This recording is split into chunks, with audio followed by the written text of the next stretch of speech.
ආයුබෝවන් සියලු දෙනාට මම විජිත් ජයමාන රෝණ විශ්වවිද්‍යාලයේ ජ්‍යෙෂ්ඨ මහාචාර්යවරයෙක් ආහාර විද්‍යාව හා තාක්ෂණය පිළිබඳ මම ඉස්සෙල්ල වීඩියෝ එකකින් කතා කරා මේ බැරලෝහ ආහාර වලට එකතු වෙන බැරලෝහ ගැන. ඒකට මම කිව්වේ සයිලන්ට් කන්ටැමිනන්ට් කෙනෙක් කියලා.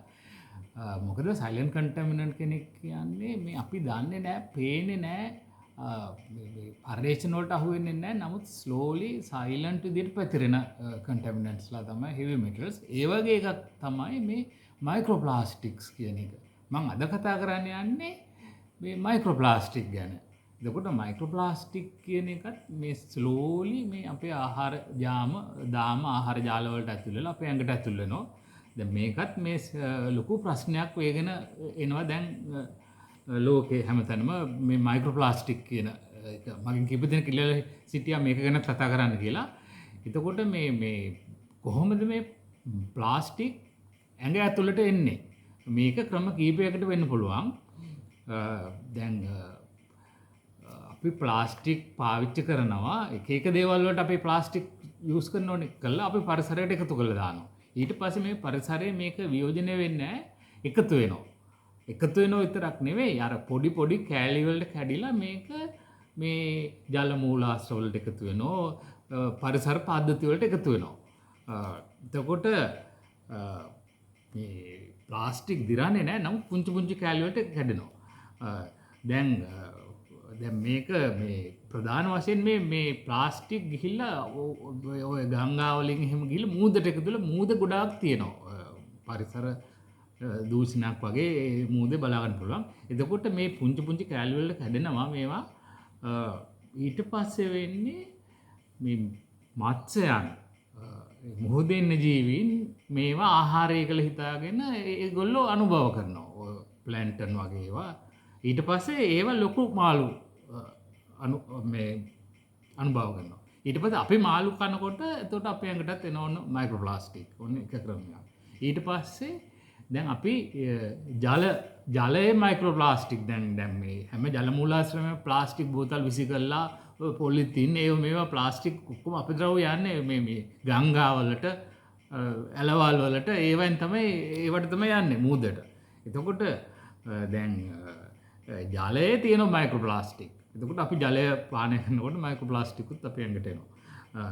ඊට පස්සේ දැන් ඔය බොටල් වෝටර් හැමතැනම බොටල් වෝටර් තියෙනවනේ. ඒ බොටල් වෝටර් වලින් අපිට මයික්‍රෝප්ලාස්ටික් එන ප්‍රධානම ක්‍රමයක්. දැන් බෝතලේ ගත්තොත් දැන් මේ වගේ බෝතලයක් මේක එක්ස්පයරි ඩේට් එකක් තියෙනවා මේ බොටල් වෝටර් වලට. නමුත් ජලය මේ පෘථිවිය ඇති වෙලා දැන් අවුරුදු බිලියන 4.6ක් විතර වෙනවා.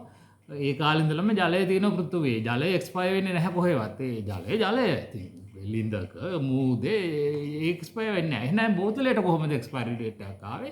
ඒ ආවේ මයික්‍රෝප්ලාස්ටික් හින්දා. එතකොට අර බෝතලේ වතුර තියෙන්න මේ බෝතලේ තියෙන ප්ලාස්ටික් ටික ජලයට එකතු වෙනවා. එතකොට අපි බොටල් වෝටර් බිව්වම අපේ ඇඟට මයික්‍රෝප්ලාස්ටික්.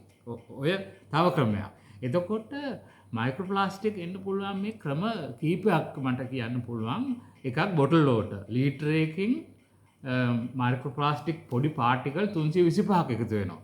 ඊට පස්සේ ටී බෑග් වලින් එකතු වෙන්න පුළුවන්.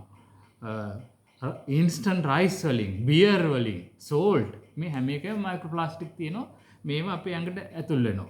ඉතින් මේක දැන් ලොකු ප්‍රශ්නයක්. මේක වළක්ව ගන්න ඕනේ. ඉතින් මේ හෙල්ත් රිස්ක් එක තමයි දැන් මේ මයික්‍රෝප්ලාස්ටික් ආවම මේක අයින් වෙන්නේ නැහනේ. ඊට පස්සේ ලෝකුත් ලෙඩ රෝග, කාඩියෝවැස්කියුලර් ඩිසීසස්, ඉමියුන් සිස්ටම් එකට බලපානවා, ආහාර ජීර්ණ පද්ධතියට බලපානවා, හෝමෝන් ස්‍රාවයට බලපානවා. ඒ කියන්නේ ශරීරයේ පද්ධති දැන් අපේ තියෙනවනේ රුධිර සංසරණ පද්ධතිය. ඒ වගේ හැම එකටම මේක බලපාන එක තමයි මයික්‍රෝප්ලාස්ටික්. ඉතින් මේ කොහොම හරි මේ මයික්‍රෝප්ලාස්ටික් මේ අපි ආහාරයට ගන්න එක වළක්ව ගන්න ඕනේ. දැන් රජය මං හිතන්නේ ළඟදී ගත්ත තීරණයක් මේ රජයේ ආයතනවල මේ ප්ලාස්ටික් බෝතල් පාවිච්චිය තහනම් කරලා තියෙනවා. එතකොට ඒක හොඳ දෙයක්. අපි දැන් මේ ඩ්‍රින්කින් බොටල්ස් මේවා ආවේ මේ පහුගිය මං හිතන අවුරුදු 10ක් 15ක් ඇති. අපි පොඩි කාලේ හැම ලිං වලින් එහෙමනේ වතුර බීවේ. ඉතින් ඒ ජලය තමයි හොඳ ජලය.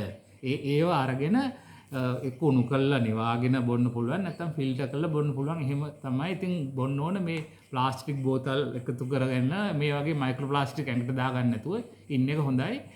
විද්‍යාඥයෝ ගණන් බලලා තියෙනවා මේ සතියකට අපි මේ සතියකට අර ක්‍රෙඩිට් කාඩ් එකක වගේ තියෙන මයික්‍රෝ ප්ලාස්ටික් ප්‍රමාණයක් අපේ ඇඟට එකතු වෙනවා කියලා එහෙම හොයාගෙන තියෙනවා.